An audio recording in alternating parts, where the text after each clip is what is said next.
So 1 day in an American prison is like 1 year in a high security prison in the UK. Yeah. So compared to that, so that thing, I'd been nothing like that. I had not been through anything like that in the UK. So I'm there now, and then these officers, they come. So then they give me some food. I'm starving by that point.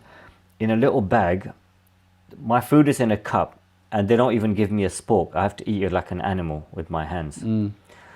And they just open this thing and they just like give it to me. So then there's an officer who's going around, he's inciting the inmates against me. This guy is a terrorist, he's a terrorist. He tried to kill you all, he tried to blow you all up.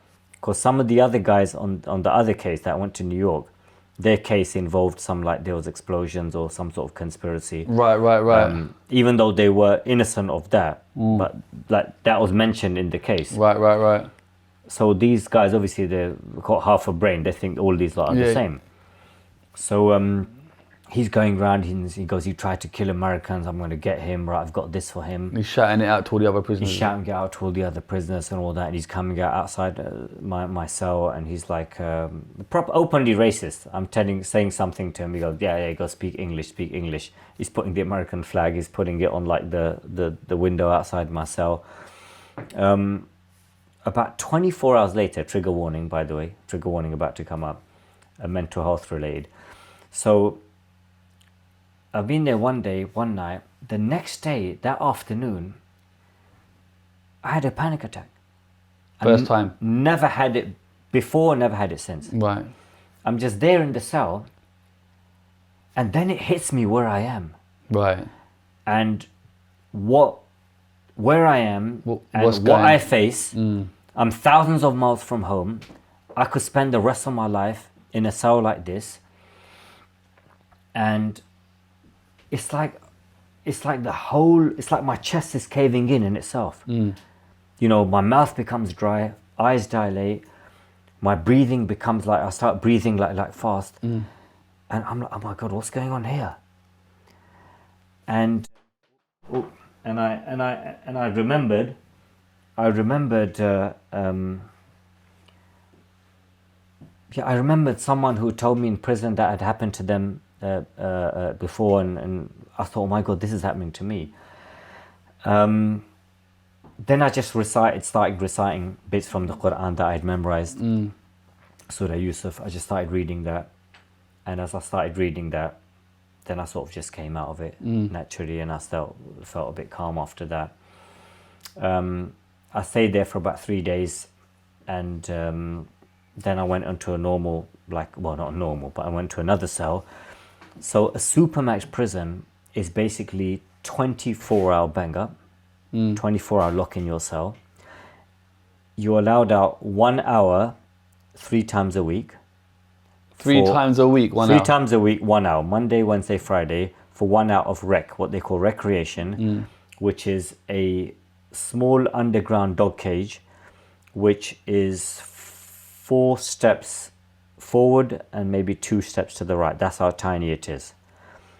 You can see the sky, but you can't see around you. It's just concrete, and there's just like some fencing so you can see the sky. Every time you leave your cell, you're subject to a full strip search, and including cavities. It's a very humiliating strip search. And you're put in full shackles, legs, chain, and then handcuffs joined to the chain at the back. So even when you go, you're allowed to shower 3 times a week, a 15-minute shower. And even if the shower is next door to you, you go through that same routine, and you're shackled inside the shower. So they let go of they undo the handcuffs, but your legs, they remain, your feet remain in shackles while you shower. And after 15 minutes, you just call the officer, and he comes in, he lets you out. So this is the worst of the worst in regards to prisons. Bro, I was next to death row. There's 11 guys on death row.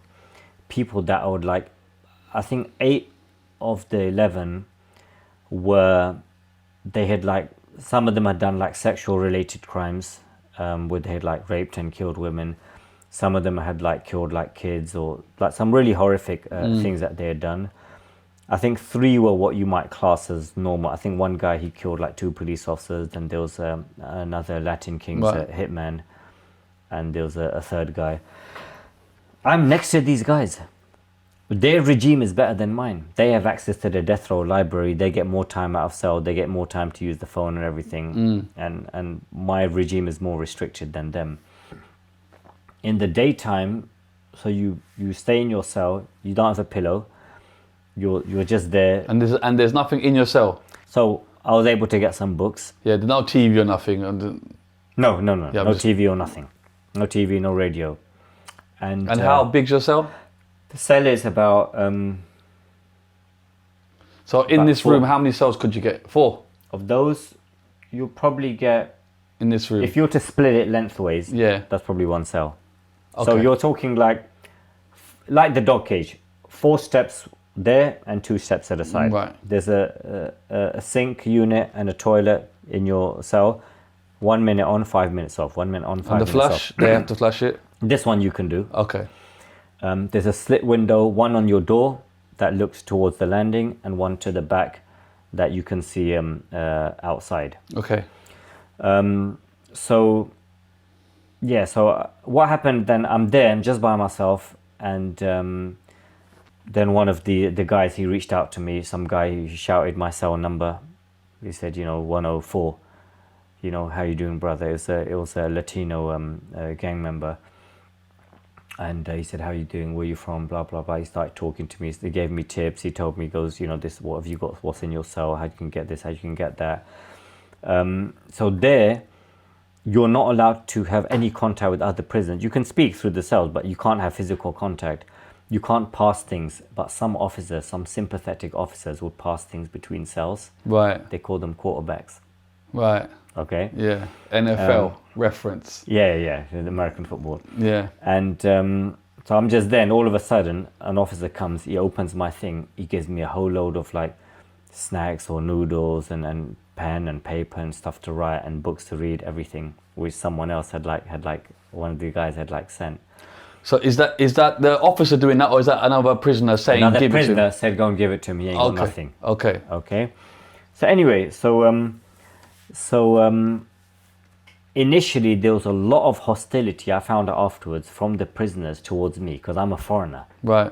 And not only am I a foreigner, but I tried to, apparently in their eyes, I tried to kill Americans. You're the Muslim terrorist. And I tried to kill Americans. Right. So even though they're all gangsters and criminals. There's a thing about Americans, they're very patriotic about America. Yeah. He was our enemy. He's an enemy to all of us. Yeah. They didn't want to speak to me or whatever. And later on I found out is that Latino guy was advocating for me. And he's going around and he's saying that if you don't want to deal with him, don't deal with him. Because have you spoken to him? Because the guy's respectful. Because he's respectful. He's not who you think he is. Okay.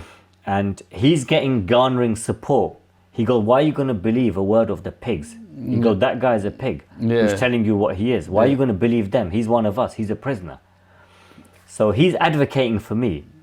Anyway, so the regime in that place, you're just in your cell all the time and it's just quiet. 24 hours a day? Yes, other than that 1 hour 3 times a week. Nighttime comes and these guys will just shout and bang on their doors all night long to get attention. Why?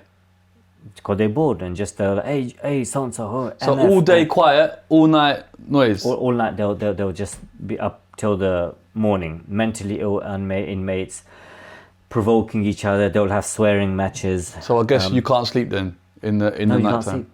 So you sleep in the day? I mean, you try to. I didn't really sleep in the day or the night. But is the concept of time even a thing in there? Because I guess there's no clocks.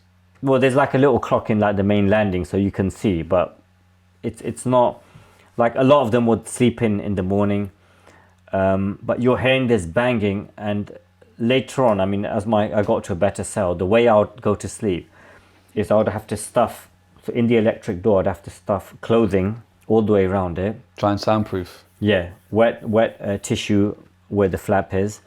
Then I'd get this empty shampoo bottle, and if you put it at a certain angle, then at the vent, then when the air comes, it makes like a white noise. It makes like a certain white noise, which is quite a loud noise. Right. And you can sleep with that. and it blocks out the banging. Right. But multiple times a night, the shampoo bottle would fall down, then the banging would wake me up, then I have to go there and I have to who taught you this? Other prisoners. Other prisoners taught you? A bit of other prisoners and a bit of improvisation by myself. How long are you in this prison for? So I'm there for 2 years. In this situation here? Yes, I'm there for 2 years. Okay, and mentally, how are you handling this? Because it's not like the UK, so I don't think you can be prepared. So there's like 1 suicide attempt a week, 3 eyewitnesses in 1 day. One guy's cell, I was actually walking past and he tried to cut his throat and he'd smeared blood all over the walls. It smelled like a butcher's shop. So when I went back, I could smell the blood. It smelled like a butcher's shop. And I had to get therapy when I came back to break that association from that. Did you ever contemplate it? No, I didn't. It didn't even cross your mind? No, I didn't. Okay, and that's just your faith? Yeah, that's just my faith, yeah. Yeah. So I had difficult moments and I prayed to God that I wish, if it's better for me, then take my life. I did make those prayers, but I didn't actually contemplate that I'm going to take my own life. So... yeah, so... you stayed there for 2 years? Those 2 years were long and they were hard and they were difficult. And I'm working on my case and I'm spending hours working on my case. Have you got a different lawyer then, or how does it work? You got I was appointed, a court-appointed lawyer. This young lady by the name of Kelly Barrett, she was my main lawyer. And are they really helping you out there? Or? She was, her and her boss, a guy by the name of... his name was Terry Ward. She was the main one who worked on my case. And before I went to America, I had a very negative view of America and Americans. Yeah. Like a lot of people have outside America. Yeah. My experiences with what those lawyers and their families, what they did for me in those 2 years, it totally changed my view of Americans. Yeah. And it gave me, I know there's like in every country, you have like their scumbags, you have their psychopaths and sociopaths. I've actually lived in America and the average American is very, very friendly. Yes. Like more friendly than someone from here. Yes. And I told that to people. And they're genuine. Yeah, genuine, lovely people. And if they hate you, they tell you to your face. They don't two-face. Yeah, okay, yeah. Yeah, that's what I found.